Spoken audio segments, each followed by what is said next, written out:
membre du CCME, mais aussi président de l'association NIE au Maroc, qui fédère un certain nombre de cadres dans la région parisienne et en France également. Nous organisons aujourd'hui un colloque sur les impacts socio-économiques des migrations dans la région du Tedla Azilal, et on prend pour exemple le cas de l'Orseba, la commune d'Orseba. Le colloque s'est déroulé en 3 phases importantes. On l'a divisé en 3 axes majeurs. Le premier axe, c'est la mémoire de l'immigration. On a essayé de rappeler les parcours des migrants à travers les générations de migrants et le lien qu'il peut y avoir de génération en génération avec le développement. C'est-à-dire que d'une génération à une autre, ce n'est pas la même forme du développement qui se fait, étant donné qu'effectivement, il y a une acquisition de compétences, une acquisition de connaissances, mais aussi l'accès au monde universitaire et scientifique. Donc, en même temps, on a présenté un livre qui a été édité par le CCME et par Youssef Haji, qui s'appelle en fait Parcours d'un migrant, Mustafa Idbihi, 1968-1987, et qui a été un témoignage très intéressant dans le sens où effectivement M. Idbihi Mustafa a réussi à produire à l'Olympia en France via le comité d'entreprise de l'entreprise Renault dans laquelle il était représentant du personnel, des très grands noms de l'art marocain. Donc ça c'est le premier axe. Le deuxième axe, c'est un axe à propos de la participation politique et la citoyenneté.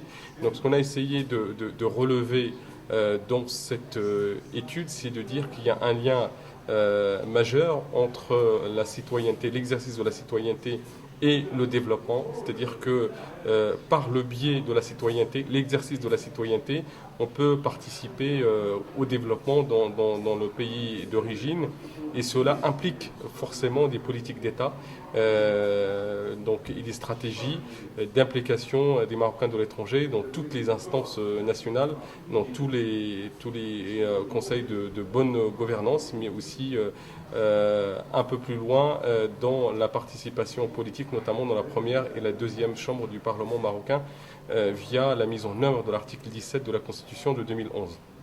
Donc on a essayé de démontrer ce lien qui peut être important entre la citoyenneté et le développement. Et finalement, troisième axe majeur sur lequel nous avons eu 2 contributions scientifiques majeures, à savoir celle de Shadia Arab qui a fait une thèse sur l'immigration des Bnéiyat, et une étude anthropologique. Deuxième étude, c'est celle qui a été faite par Nourdine Harami de l'université de Meknès, qui a fait une recherche sur la région, une étude anthropologique comparée, qui a permis d'étudier effectivement le parcours migratoire des villages du Moyen Atlas, que ce soit Tizi Isli, que ce soit Arbala, que ce soit Kouseba, que ce soit d'autres régions qui sont un peu vulnérables. Donc ce que nous avons essayé de faire à travers cette journée d'études, c'est de démontrer le lien fort entre migration et développement dans ces régions-là, notamment la région de Tedla Azilal.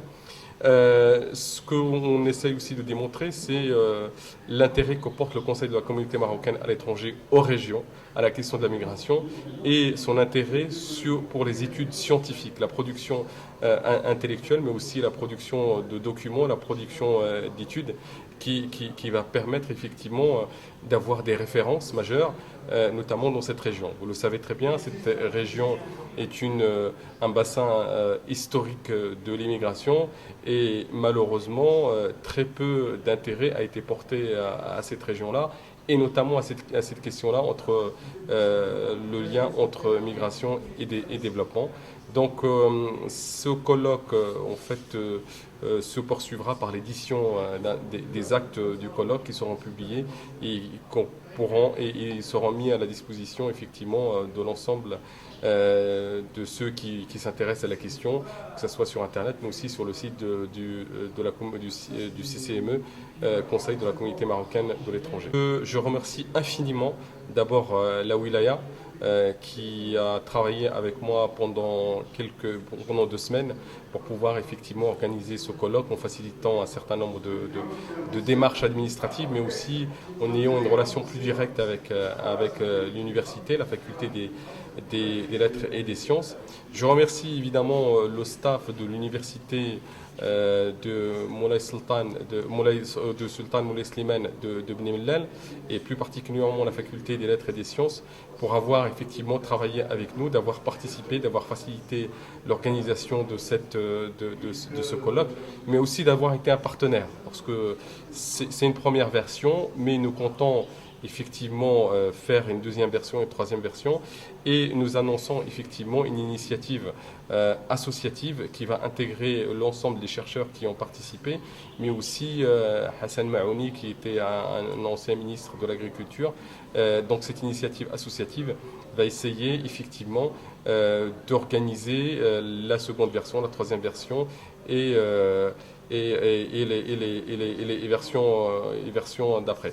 Nous remercions évidemment la presse et notamment Maglor pour nous avoir accompagnés dès le départ, dès la rencontre dans la journée du migrant à la Wilaya le 10 août. Vous avez été présents. Donc vous nous avez accompagnés, vous avez fait un travail de terrain majeur.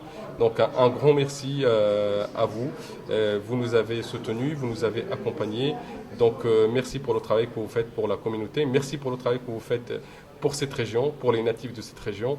Donc je vous remercie et à une prochaine version du colloque. Merci beaucoup.